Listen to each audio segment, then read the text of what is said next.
Katika Yesu kuna pumziko, maana katika Yesu kuna utulivu, maana katika Yesu kuna raha, kuna amani tele. Hakuna ugomvi, hakuna kupigana, hakuna kusengenyana. Ni amani ndani ya familia zetu, ni furaha ndani ya ndugu zetu. Katika yeye tunapumzishwa, katika yeye tunaimarishwa, katika yeye tunakaa salama. Haleluya, amen, haleluya.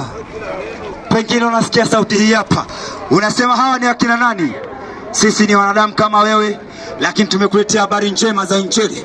Tumekuletea habari njema za uzima. Tumekuletea habari njema za kugeuza maisha yako, kwamba ugeuke leo. Ukibadilika na Mungu mwenyewe atakubadilisha, atakufanya kuwa kiumbe kipya, atakufanya kuwa chombo kipya. Utatembea naye, utakula naye, utalala naye, maana Mungu anatembea na watu wake, anawajali watu wake, wala sio katili. Ndio maana lazima usamehe ndugu yako. Haleluya.